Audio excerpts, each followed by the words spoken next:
जय शिवराय. मी पांडुरंग कदम. आज आपण आहोत ताठे सांगवी या ठिकाणी आणि आज आपण चर्चा करणार आहोत मराठा आरक्षण या विषयावरती. आणि आमच्या सोबत चर्चा करण्यासाठी आमचे काका आहेत. काय नाव आहे काका तुमचं? अच्युत गंगाधर ताठे. कुठे इथे याच गावचे राहणार आहे? ताठे सांगवी. ताठे सांगवीचे. तर तुमचं काय मराठा आरक्षणासंदर्भात म्हणणं सध्याची परिस्थिती पाहता? आम्हाला वाटतंय आरक्षण द्यावं, आमच्या मुलाबाळ नोकऱ्या लागावं, म्हणजे आमची हे हेतू आहे पहिल्यापासून. बर. तर तुम्ही म्हणतात आज मिळाल उद्या मिळाल, कवा आता मिळणार कवा? बरोबर आहे. हा कवा मिळणार? खूप दिवस झाले. किती दिवस झाले आता आरक्षणाचा लढा सुरू होऊन? आता 7 महिने झाले मला लागली.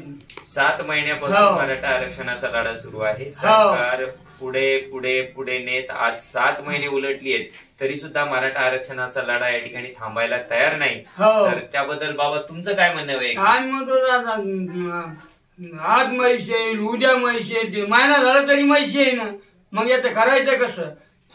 मग मला वाटतंय मग मी झालो कृष्ण, तो झाला मामा. मग एक वेळेस त्याला मतदान नाही होतं, त्याला भाषा काय म्हणतो, एका बुकीत खलास करून टाकतो त्याला. बरोबर आहे. मामाचं म्हणणं आहे की आपण हे मतातून दाखवायचं. हा, मतातून दाखवायचं. मामाचं आमचे काका आहे, त्या काकांचं म्हणणं असं आहे की मी म्हणजे काका कृष्ण बनायलेत आणि सरकारमधले जे राज्यकर्ते ते मामा आहेत.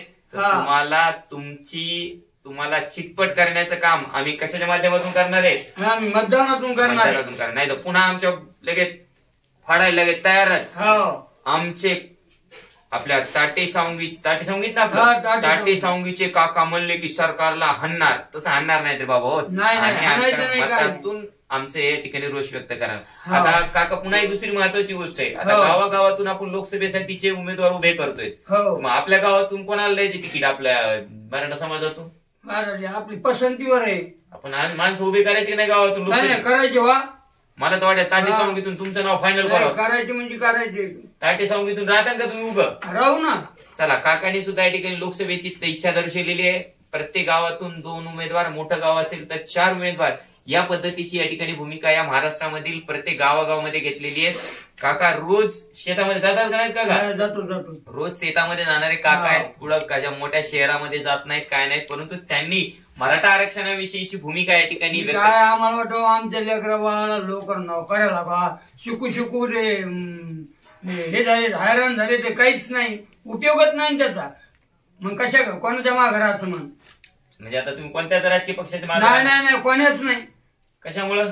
ह्या आरक्षणामुळं. म्हणजे कोणीच भूमिका मांडली नाही, कोणी म्हणीच नाही आरक्षण द्यावं म्हणून. सगळे घुमवायले.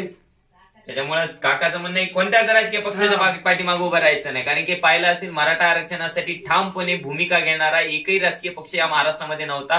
त्यामुळे काकाचं म्हणणं आहे की आता कोणीच तुम्ही एखादा राजकीय पक्षाचा व्यक्ती आला तुमच्या दारात तर तुम्ही त्याला चहा पाजणार का? नाही ना, काहीच करणार नाही. म्हणजे ते आपल्याला विचारायला तयार नाही, काय करायचं? बरोबर आहे. म्हणजे त्यांचं म्हणणं आम्ही चहा प्यायला सुद्धा मतदान करण्याचं तर लांबचीच गोष्ट राहिली, पण आम्ही त्यांना चहा प्यायला सुद्धा या ठिकाणी बोलवणार नाही. आम्हाला वाटतंय मराठीची संधी उमेदवार आहेत आपल्याकडे. बरोबर. एखाद्याने तरी भाग घेतला का याच्यात? बरोबर. तुम्ही सांगा.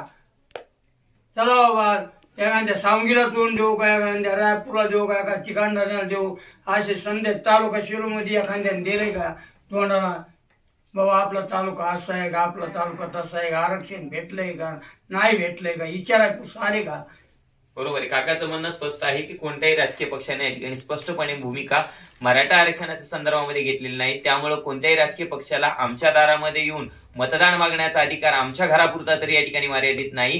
त्याही पलीकडे जर आमच्या घरामध्ये आली तर आम्ही त्यांना चहासाठी सुद्धा विचारणार नाही. ही भूमिका सामान्य मतदारांनी या महाराष्ट्रामध्ये घेतलेली आहे. त्यामुळे राज्यकर्त्यांना विनंती आहे, आणखीनही वेळ गेलेली नाही. सगळे सोयऱ्याचा जो अधिसूचना आहे त्याचं कायद्यामध्ये रूपांतरण करण्याचा कृपया आपण प्रयत्न करावा. 2 मिनिटं तो करणं गरजेचं आहे. काकाची ती भावना आहे. जो सगळे सोयऱ्याची जी अधिसूचना आहे त्याचं कायद्यामध्ये रूपांतरण करून मराठा समाजाला न्याय देण्याचं काम करावं. हे सर्वसामान्य मतदार आहेत, त्यांच्या मनातल्या या भावना आहेत. हे सॅम्पल आहे. हे प्रत्येक मराठा समाजामधील एक जो गरजवंत मराठा आहे त्या गरजवंत मराठ्यांच्या मनातील भावना आपण सॅम्पल स्वरूपामध्ये या ठिकाणी पाहिलेली आहे. परंतु अशाच प्रकारची भावना प्रत्येक मराठा समाजातील बांधवांच्या मनामध्ये आहे. त्यामुळे राज्यकर्त्यांना विनंती आहे, जर तुम्हाला हे लोकसभेचं इलेक्शन व्यवस्थित होऊ द्यायचं असेल आणि जर तुम्हाला मराठा समाजाविषयी थोडंफार जर काळजी असेल तर कृपया नाटक न करता सर्वच राजकीय पक्षांना बोलतोय मी की आपण या ठिकाणी त्या अधिसूचनेचं रूपांतरण कायद्यामध्ये करून या मराठा समाजाला न्याय देण्याचं काम करावं. अन्यथा कोणत्याही राजकीय पक्षाच्या व्यक्तीला आम्ही आमच्या दारामध्ये उभे करणार नाहीत. ही माझी भूमिका नाहीये, ही तळागाळामध्ये असणाऱ्या सर्वसामान्य मतदाराची या ठिकाणी भूमिका आहे. त्यामुळे राज्यकर्त्यांना विनंती आहे की आधी आपल्या आचारसंहिता लागायच्या अगोदर आणखीनही वेळ गेलेली नाही. कृपया मराठा समाजाला गृहीत धरू नये, त्यांना न्याय देण्याचं काम करावं आणि सगळे सोयऱ्याचा जो कायदा आहे, अधिसूचना आहे, त्याचं कायद्यामध्ये रूपांतर करण्यासाठी आपण सर्वांनी प्रयत्न करावा. नाहीतर तुम्हाला कुणीही दारामध्ये उभं करणार नाही. त्यामुळे विनंती आहे की आपण आमच्या सर्वसामान्य गरजवंत मराठ्याच्या भावना समजून घेण्याचा या ठिकाणी प्रयत्न करावा. काकांनी तर त्यांच्या पद्धतीने या ठिकाणी सगळ्या गोष्टी सांगितलेल्या आहेत. पुन्हा काय काका सांगायचं तुम्हाला? पर्यटन बंद गावामध्ये तुम्हाला पर्यटन आपला कोणता नेता असो त्याला याची बंदी. कोणत्याही राजकीय पक्षाने आमच्या दारामध्ये येऊ नये या प्रकारची भूमिका सर्वसामान्य मतदार या ठिकाणी घेतोय. तर राज्यकर्त्यांना विनंती, कृपया यावरती विचार करावा, नाहीतर या सगळ्या रोषाला आपल्याला सामोरं जावं लागेल. तुर्तसा थांबतो. जय जिजाऊ, जय शिवराय, एक मराठा लाख मराठा.